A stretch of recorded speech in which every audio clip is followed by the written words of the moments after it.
Борлуулалтыг удирдах зөвлөгөө. Асуултын хүч ба тоо биш, хүн удирдах.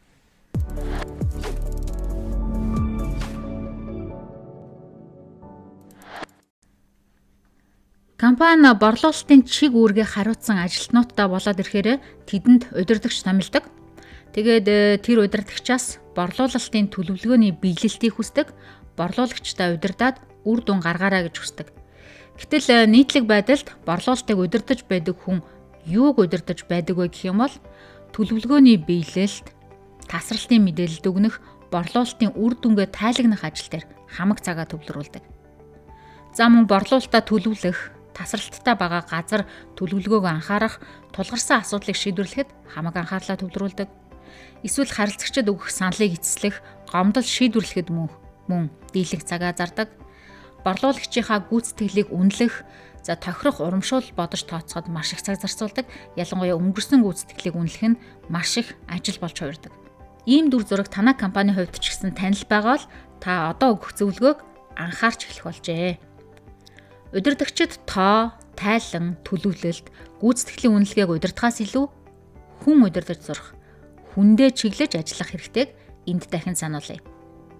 Дийлэнх компаниуд сайн борлуулагчаа дарга болгоод сайн тоочин болгох тал байдаг. Борлуулалт хариуцаж байгаа тэр завгүй дарга маань борлуулалт хариуцсан хүмүүстэйгээ уулзах үедээ ямар харилцаа үүсгэдгийг иргэн нэг сандаа. Эсвэл борлуулалтын багтаага хийдэг хурал, уулзалтуудын хэлбэрээ та бодоорой. Хин нь юу ярьж, ямар мэдээлэл солилцож, ямар шүү хурал болж өнгөрдөг вэ? Манай Монголын боломжийн сан борлуулалтын үйл ажиллагаатай компани дээр борлуулалтын багтаа уулзалт хийдэг байдлыг судлахад дараах дүр зурагтай гардаг. Бүр иймэрхүү хурал уулзалтыг хийдэггүй ч компаниуд байдгийг анхаараарай.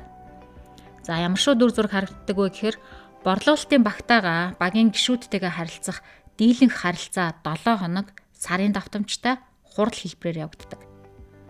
Борлуулалтын багийн хурал уулзалтын дийлэнхийг удирдагч өөрөө ярьж, өөрөө дүгнэж, өөрөө сануулж, өөрөө ажиллах байрлаж явдаг.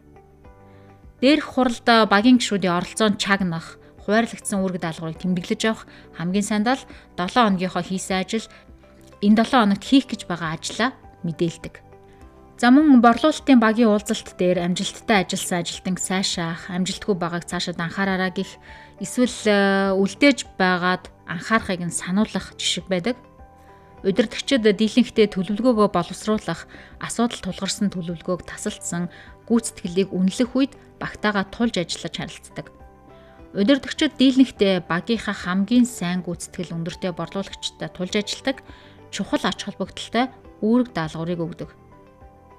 Иймэрхүү дүр зургаас татгалзаж, тоотой биш, хүнтэй ажиллахад анхаарч, борлуулалтын коучийн арга барилыг танай компани борлуулалт хариуцж байгаа удирдлагууд ашиглаж, хүмүүсээ удирдах эхлэх юм бол борлуулалтын үр дүнд маш их өөрчлөлт гарна гэдэгт итгэлтэй байна. Борлуулалтын коуч гэдэг нь их өргөн ойлголт өгөөд энэ удаагийн сэдвээрээ коучийн арга барилуудаас зөвхөн асуулт асууж сурах гэдэг дээр төвлөрөн зөвлөе. Тэгэхээр хүмүүс коуч гэхээр ихэвчлэн спортоор төсөөлдөг. Спортын хувьд тамирчдын коуч гэдэг нь тамирчдыг илүү давуу тал дээр нь суурлаж, дасгал сургуульд хийлгэж байгаад амжилтанд хүрэхэд нь тусалдаг хүн болохоос биш, өөрөө талбай дээр гараад тоглодоггүй. Тэр тамирчин амжилт гаргаж ийсэн ч эсвэл алдаа гаргаж ийсэн ч гэсэн гүйж очиод өмнөөс нь ажил хийдгүү гэдгийг яг тэрнтэй адилхан зөөрлөж бодох хэрэгтэй. Тэгэхээр борлуулалтыг удирдах байгаа хүн бол борлуулагч нарыг амжилтанд хүргэх гол үүрэгтэй болохоос биш, өөрөө борлуулалт хийх, эсвэл борлуулалтынхаа ажлыг хамж хийх үүрэгтэй хүн биш гэдгийг маш сайн ойлгох хэрэгтэй.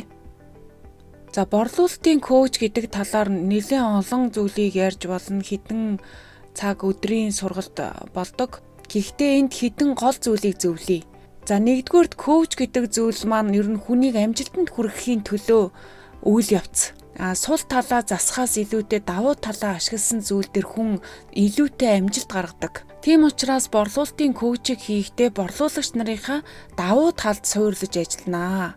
Сул талыг нь илүү шүүмжилж, анхаарч, сул тал дээр нь ажиллахснаасаа илүүтэй давуу талыг нь ашиглаж коуч хийх хэрэгтэй гэсэн үг. За итгэлцэл дээр суурилж явагддаг. Энэ хүнийг бол амжилтанд хүрэхийн төлөө ажиллагаа явагдаж байгаа учраас итгэлцэл гэдэг бол маш чухал. Тэгэхээр коуч хийлгэж байгаа хүн болон коуч хийж байгаа хоёр хүний хоорондох сэтгэл зүйн барьер гэж байх ёсгүй. Сэтгэл зүйн ийм зөрүү гэж байх ёсгүй. Бие биендээ маш сайн итгэж явах ёстой. Зүрх сэтгэлээрээ хамтран ажиллаад энэ үр дүнд хүрнэ гэдэгтээ найдсан ийм харилцаан дээр суурилж коуч явагддаг. Ийм учраас борлуулалтын коучийг дарга нар нь хийн гэдэг бол бас жаахан тохиромжгүй байх үе байдаг. Яагаад гэвэл явж дараагаар нөгөө дарга маань ажилтныхаа гүйцэтгэлийг үнэлнэ. Тэгээ сайн мууг нь ярина. Гэтэл коучийн харилцааны үед болох болохгүй асуудлаа ярилцах, шийдлээ сонсох, тулгарч байгаа проблемоо ярилцах, яавал зөв бэ гэдэг яриа тэр коуч хийлгэж байгаа борлуулагчаас бас их гарах учраас дарга өөрөө коуч хийхээр за энэ өртөөсөө болохгүй байгаа юм байна. Ажлаа солих гээд байгаа юм байна гэдэг ч юм уу. Эсвэл энэ шантраад байгаа юм байна. Эсвэл энэ ажлыг хийж чадахгүй юм байна гэх мэтчлэн субъектив нөлөө ороод тэг коучийн харилцаанд сайнгүй нөлөө үзүүлээд идэг. Нөгөө талаасаа нөгөө коуч хийлгэж байгаа хүн маань өөрөө бас өөртөө тулгарж байгаа бодит проблемоо гаргаж ирэхгүй, бодит дүрээ нуугаад дарагдаа бас зөв харагдахгүй болохгүй дараа нь яагаад ч үлээ гэдэг ийм сэтгэл зүйн хязгаардтайгаар харилцаж эхэлдэг. Тэгэхээр коучийн харилцаа ийм үр дүнгүй болох магадaltaй байдаг. Ийм учраас коуч хийж байгаа бол бас айгүй сайн ойлголцож, тохиролцож зөв хийх ёстой. Борлуулалтын коучийн арга барилыг эзэмшээд нэг ч гэсэн онцлог арга барилыг борлуулалтын өдөрдох явцдаа борлуулалтынхаа процессд оруулаарай гэж хэлж байгаа хит хитэн шалтгаан байгаа. Нэгдүгээрт нь та хүмүүсийг амжилтанд хүргэж хүмүүсээр борлуулалт хийлгэж байгаа болохоос биш өөрөө гүйж очиод харилцагч татаад борлуулалт хийгээд яв гэсэн үг биш ээ. Борлуулалтыг өдөртнө гэдэг бол борлуулагч нараараа үр дүн гаргуулна л гэдгийг маш сайн ойлгох хэрэгтэй. Үүний төлөө борлуулалтын коучийг хийх нь маш зөв ийм шийдэл юм. Арга барилаас асуулт зохиох арга барилыг зааж өгж байгаа гол шалтгаан нь хүмүүсийг ер нь бодоход нь туслах зүйл бол ердөөсөө асуулт байдаг.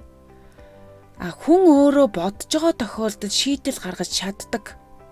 Шийдэл гаргасан тохиолдолд ялангуяа тэр шийдлээ өөрөө гаргасан тохиолдолд хүн түүнийхээ төлөө явах, үйлдэл хийхдээ дуртай байдаг.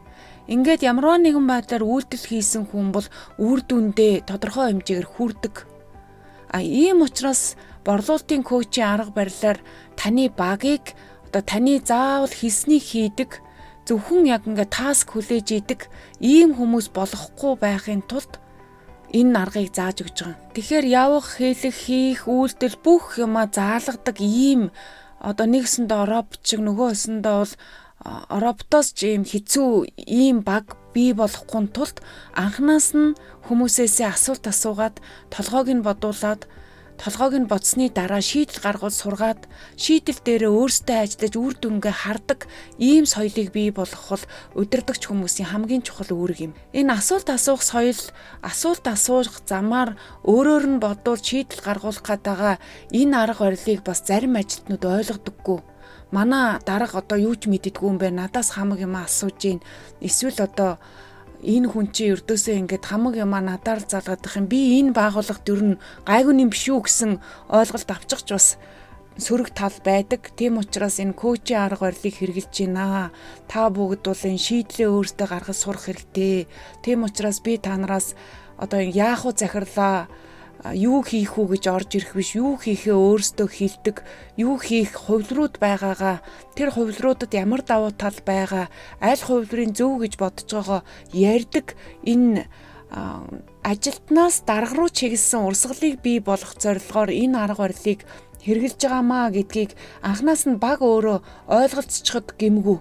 За ингээд дараагийнх нь нэг чухал зүйл бол ажилтнууд ч өөрсдийнхөө ажлын шийдлийг олоод үр дүнгийг хийгээд өөрийнхөө арга барил дээр тохирсон байдлаар ажиллаад эхлэхээр удирдагч хүн бол дараагийн шатанда бас арай өөр төвшний ажил дээр ажиллаж болно. Хүний явсан хэлхийг заагаад мэдээжийн ийм task oriented ажил хуваарлаа суухаасаа илүүтэй стратегийн шин чанартай, бодлогын шин чанартай ажил дээр анхаарах хэрэгтэй. Хоёрт хүмүүсийнхээ давуу сул тал, итвэх санаачлагыг янз бүр байгааг алган дээр байгаа юм шиг хараад эхлэхээр хин дээр нь яаж ажиллах уу, хэнийг нь анхаарч хөгжүүлэх үү, хинт нь яг өөрийнхөө тус дэм хэрэгтэй байгаа, хинийх нь ажилд бол заагаад байх, зөвлөд байх шаардлагагүй бие даагаад ирж ийн нэтэр гэдгийг хараад жинхэнэ удирдагчийнхаа ажлыг хийх боломж гараад эхэлнэ. За тэгэхээр борлуулалтын коучийн арга барилын хувьд хамгийн түрүүнд сурах ёстой арга барил бол одоо АМАС коучд удирдагч хүн өөрөө баг ярь. Ерөөсө баг яриха бол хэрвээ ярих боломж гарвал зөвхөн асуултад асуу. Энэ зарчим бол коучийн үндсэн зарчим байдгаа. Тэгээ борлуулалтын дээр байгаа хүмүүстэйгээ харилцаж байгаа хурал уулзалтаа айл болох асуулт асууж нөгөө хүмүүсийг яриулж яахт нь дахин асуулт асууж дараагийн шийдлийг бодуулж яахт нь ухаарж яахтаа яг энэ нь зөв юм бэ гэдэг шийдвэр гаргахад юм нөлөөлт сурах гэдэг бол борлуулалтын коучийн маш чухал ур чадвар, эзэмших ёстой арга барил. За энэ арга барилыг бол одоо шууд бас сурахад хэцүү. Гэхдээ шүдэ зуужгаад өдөр болгон анхаарад өрөөндөө ороод ирсэн хүнийг ярихад өөрөө урдаас нь ярихаасаа өмнө ийм шат дараатай асуултуудыг асууж өдөрт би өнөөдөр нэг хүнээс ямар ч байсан 1-2 асуулт асуучлаа. Ороод ирэхэд нь би ярих ярианыхаа хувийг багасгачлаа гэдэг байдлаар өөр дөрөө ажиллаад эхлэхэд аяндаа өөрийн чинь бас зуршилд ороод эхэлнэ. Энэ борлуулалтын сургалтууд дээр зуршил гэж маш их ярьж байгааг та бүхэн анзаарж байгаа. Ямарваа нэг юм зуршилд ороод ирэхээр буруу хийж чадхаа болдог. Тэгэхээр зөв хийж чаддаг болтлоо сургуулахаас илүү буруу хийж чаддаггүй болтлоо сургуулалт хий гэдэг л хамгийн чухал зүйл юм байна. За асуулт тавих, асуултаас асуулт ургуулж бодуулах дээр одоо борлуулалтын дээр яг энэ арга барил хэрэгжээд эхлэх юм бол маш сайн үр дүн гардаг. За үүнийг би нэг хэд хэдэн жишээгээр ярив. За жишээ нь одоо миний ажиллаж исэн байгууллагт нэг салбар маань зах зээлд эзлэх хувь нь маш буураад анхны борлуулалтын амжилт зах зээлийн байр суурь нь унаад ирсэн. Тэгээд ер нь бол тэр салбар дээр өрсөлдөх чадварыг нэмэх, борлуулалтыг өсгөх ийм ажиллагаанууд явуулаад шат дараатай ажлууд хийгдэхэр болсон. Эхний удаад Улаанбаатарын салбар учраас төвийн нэгжээсээ нэг ажилтнаа томилтоор хэд хоног ажилуулад нөхцөл байдлыг ер нь дүгнээд ирээ гэсэн. За ингээд нөхцөл байдлыг дүгнэж ирсний дараагаар одоо яг асуудал юундаа байна, санхүүгийн үр дүн нь хаана асуудал байна, багийн уур амьсгал ажиллах арга барилд нь хаана асуудал байна, тэр зах зээлийн боломж болцоо нь хаана асуудал байна. Үнэхээр тэр зах зээл дээр байр суурь эзлэх боломжгүй, эсвэл байр сууриа ингээд алдаад татан буугдлах хэрэгтэй мүү юу гэдгийг ингээд дүгнээд ирсний дараа ямар ч байсан уг нь энэ салбарт боломж байгаа юм байна, гэрэл гэгээ байгаа юм байна. Гэхдээ энэ хүмүүс итвэгчих хэрэгтэй юм байна, хүмүүс бодох хэрэгтэй юм байна. Багийн ажиллаж байгаа ажиллах арга барилыг өөрчлөх хэрэгтэй юм байна гэдэг дүгнэлт гарсан. За ингээд ялангуяа энэ борлуулалтынхныг удирдах байгаа арга барил дээр ийм заагнах, шүүмжлэх арга барилаас илүүтэй энэ асуулт өрнүүлж, ярилцаж, хилцэх арга барил гэдэг бол маш чухал байдаг. За ингээд уг багийг ердөөсөө бүх хүмүүс хүрээдэр гэж төв албан дээр дуудсан. Одоо хамгаалагчтай, үйлчлэгчтэйгээ бүр ингээ багаараа та нар амралтын өдрөөр цуглаад хаа гэд тэгээ бөөнөрөө цуглаад за төвийн манай газрын захирал дуудаж гин одоо яах чинь гэд бүгдээ айгу айцтай мэдээж ирсэн бах. Энэ үед манай иргэдийн бизнес хариуцж байгаа баг маань аага тэмцээний асуулт зохиосон. Тэгээд тэр багыг ирэхээр амралтын өдрөөр пицца идэж байгаад аага тэмцээн зохиосон. Аага тэмцээний маш амархан асуултууд байдаг. Хариулж чадаагүй жагсаалтаас гараад хариулж чадж байгаа нь хоошоо өөрийнхөө дараагийн ээлжийг хүлээгээд идгийг та бүхэн мэдж байгаа. За нэг багийн нэг 20 хүн асуултанд хариулж эхэлсэн. За тэгэл жишээлбэл одоо 3 тэрбум гэдэг тоо харууллаа. Энэ 3 тэрбум төгрөг гэдэг бол энэ танаа зээлийн төлөвлөгөөний биелэлт үү? Эсвэл одоо та бүгдэд өгсөн төлөвлөгөө нь үү? Хүмүүс буруу хариулна. Тэгээд үгдэн энэ хагас жилийн 6 сарын 30-наар танаа харьцагчийн тоо яг хэд хүрсэн бэ? За 50,000, 6,000, 7,000 гэдэг ч юм уу тоо харуулад тэгэнгүүт ажилтнууд яг манай харилцагч чи одоо яг хэд хүрсэн байгаа гэдгээ мэдэхгүй учраас алдаал хасагдаад Тэгээ энэ үед болохоор зөвхөн салбарын захирал маань өөрөө ингээд өнгөлзөөд идэг. Гэхдээ аагаа тэмцэн чинь нөгөө хажуунаас нь хэлж өгч болохгүй гэдэг штэ. За мэдээч зарим асуултыг зөв хариулсан. За ингээд бүр хамгийн сонирхолтой нь бид нар дугтуун дотор 5 харилцагчийн нэр хийгээд тэр харилцагч нар дотроо тэдний салбарын маш үн цэнтэй их удаан үржүүлсэн маш содон нэртэй харилцагчийн нэрийг оруулсан. Тэгээ оруулахдаа өөр салбарын өөр харилцагчийн нэртэй хойлоод оруулчингуудаа энэ 5 харилцагч дунд танаа харилцагч хэн бэ гэд асуухад мэдж байгаа хүн байхгүй жишээ нь. Тэгээ яг бас л дахиад нөгөө салбарын захирал нь өндөлзөөд идэг. За салбарын захирал юу ч хийж өгөхгүй шүү. Цаанаа өөрийнхөө ээлжийг хүлээгээд бээчи гэд. За ингээд хэдхэн асуулт тавиад ааха тэмцээнд тойруулаад үзэхэд мэдээ зарим асуултуудыг зөв хариулсан. Тэгээ дийлэнх маш энгийн бөгөөд сонирхолтой асуултуудыг хариулж чадахгүй байсан. Тэгэхээр манай баг яасан бэ гэхээр асуултанд хариулах зураа өөрсдөө бодож эхэлсэн. Тэгээд ааха тэмцээнд дууссан чинь бид нар төв албаны яг бизнес удирдах байгаа хүмүүс ярих шаардлагагүй нөгөө баг маань өөрсдөө босож ирээд захиртаа бид нар ердөөсөө тоон дээрээ ажилтгүй юм байна. Захиртаа бид нар ердөөсөө мэдээлэлээ хуваалцдаггүй юм байна. Бид нар төсөв төлөвлөгөөгөө яаж байгаа вүлээ, бизнесмен ямар байгаа вүлээ гэдгийг огт ярилцдаггүй юм байна. Бид нар харилцагчаа яаж халамжлах вэ? Манай харилцагч нар дунд хамгийн үн цэнтэй харилцагч маань хэн билээ? Эсвэл манай харилцагч нараас хэн нь яг манахаас яваад өгөө өдр гэдгийг огт ярилцдаггүй юм байна. Бид ердөөсөө багаар ажилтгүй юм байна. Бид нар захирлыгаа л хамаг юмдаа гүйлгээд идэг болохоос биш өөрөөсөө нэг удаа манай бизнес юу болж ийн гэж бодож байгаагүй юм байна гэд ингээ өөрөөсөө элен далангуу яриад их жишээний. За энэний дараагаар бид нэр 30 минутын хугацаа өгөөд за тэгвэл та нар одоо яг энэ дээрээ яаж ажиллая, ямар үр дүн гаргая, ямар тактикууд хэрэглэе гэж бодож байна вэ? Энийгээ гаргаад иргээд хилцүүлсэн. Тэгэхэд нөгөө салбар маань одоо 3 хуваагдаад багаар ажиллангуудаа маш их одоо хийж болох ажлуудаа өөртөө гаргаад ирсэн. Тэгээ хамгийн сонирхолтой нь манай салбар бол бусад салбаруудтайгаа харьцуулахад бүр зах зээлийн потенциал хамгийн өндөртөө салбар юм байна. Бидний байршил бол маш янзын гоё байршил юм байна. Манай хүн хүч болж байгаа юм байна. Гол нь бид нар өөрсдөө энэ харьцагчийнхаа нөөц болцоог болон өөрсдийнхөө нөөц болцоог мэдэхгүй байна гэд ингээ борлуулалтын тактик, борлуулалтын стратеги, борлуулалтаар яаж ажиллах вэ гэдэг төлөвлөгөөгөө гаргаад тэр өдөртөө багтаагаад өрдөөсөө алгын чинээ цаасан дээр төлөвлөгөө болоод маргаашнаас эхлээд хэрэгжүүлнэ гэд явсан. За тэгээд тэр салбарын маань үр дүн маш богино хугацаанд маш сайжирсан. Бид нар 3 сарын хугацаа өгсөн. Гэхдээ 3 сарын хугацаанд байр суурь ахиулаад бусад салбаруудтайгаа дүүхүүц болоод ирсэн. Уг салбар дундаас ахлах ажилт нь өөр салбарын захирал болоод томилогдсон. Гэх мэтчлэн ийм амжилттай үр дүн зөвхөн энэ асуултын хүчээс ийм том амжилт гарсан. За өөр нэг жишээг хэлье.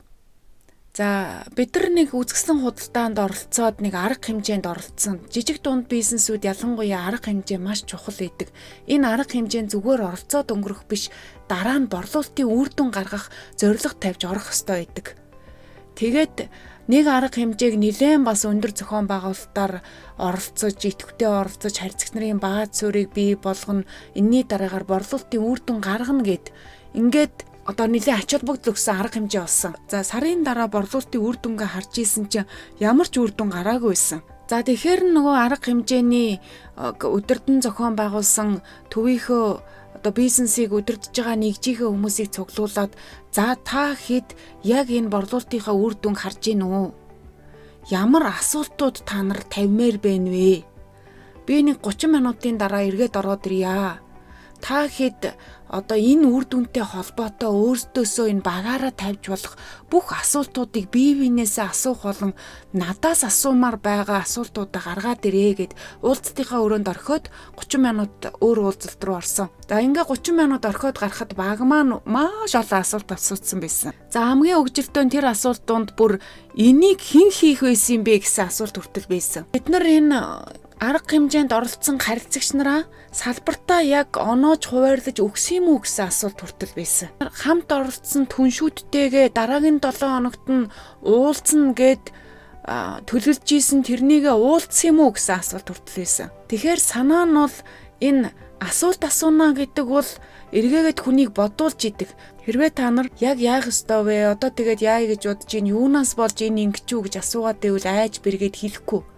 Гэтэл асуулт гаргаад ир гэхээр тэрийг ярьсан юм уу та нар гэд ингээ баг өөрсдөө хийх ажлыг өөртөөс асууад гаргаад ирж байгаа. За тэгэхээр энэ олон асуулт гарцны дараагаар яасан бэ гэхээр за тэгвэл энэ асуултууд дээр одоо бүгдээрээ хариулаад эзэнжүүлээд яаж ажиллах вэ? Юу хийх вэ гэдгээ дахин нэг одоо боломж олгоё гэд. За тэгээд нөгөө баг маань жинхнээсээ одоо алдсан алдаан дээрээ сургамж аваад ажиллаж эхлээд илүү үр дүн гаргах жишээний. За Skill Up-ийн эмэн онлайн сургалтын платформ дээр ийм бэлэн загвар төвсүүд байдаг. Энэ төвс дээр Интё консалтангаас бас энэ хилцүүлэг зохион байгуулах арга аргачлалуудыг зааж өгсөн байгаа. Тэгэхээр ямарваа нэгэн байдлаар хүмүүсээ бодож, хэлцэж, дүүгнэж, толгоогоо ажилуулж сургах гэдэг бол айгүй чухал.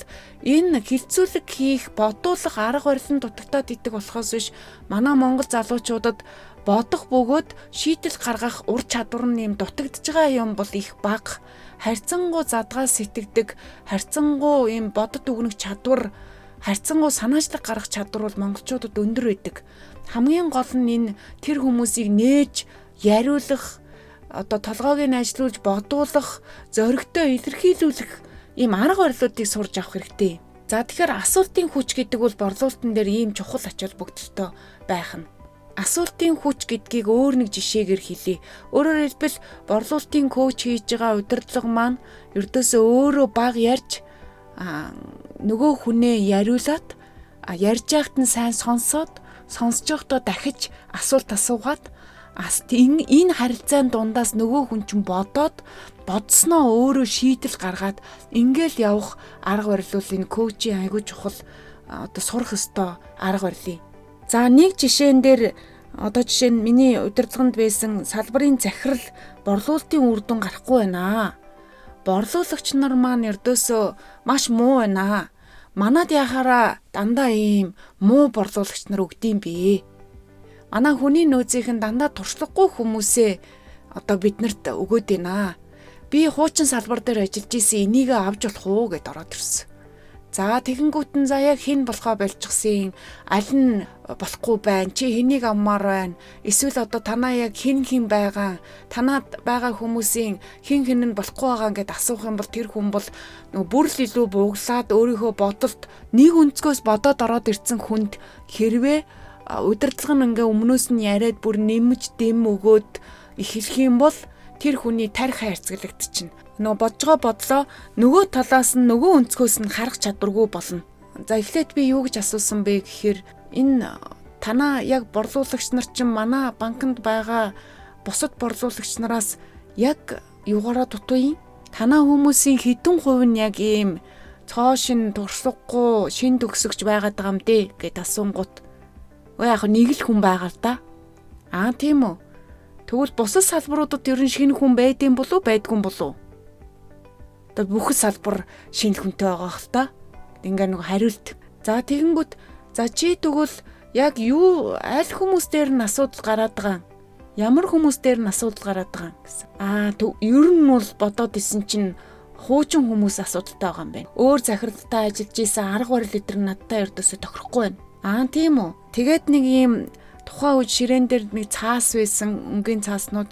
За чи энэ цааснууд дээр энэ борлуулагчдынхаа хүмүүсийн нэрийг бичээд гэдэг гэд. Бүгдийн сайхан нэрийг бичүүлчихэд тэгэхээр борлуулалтын коучийн арга барил дээр өөрөө багаар зөвхөн асуулт асуу. Тэгээд болж өгвөл нөгөө харилцаагаа тэр хүнийг бодоход нь тусалж янз бүрийн юм арга хэрэгслүүд ашигла. Тэгээд шатрын хөлөг мөлөг ашигла гэдэр гэж одоо зөвлөдөг. Тэгэхээр тийм боломж байгаагүй учраас би цаасан дээр нэрсүүдийг бичүүлсэн.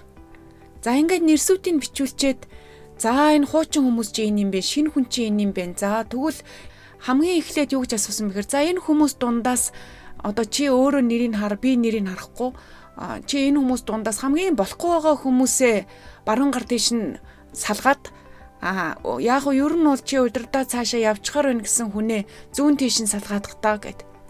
За тэгэнгүүт нөгөө захирал маань бодож байгаад нэг 2 3 хүнийг энэ хүмүүст асуудал байна гэж салгаж байгаа. За тэгэхээр тэгвэл одоо чи хэрвээ өвдчих юм бол хамгийн түрүүнд хэн рүү уцтаж хэлэх вэ?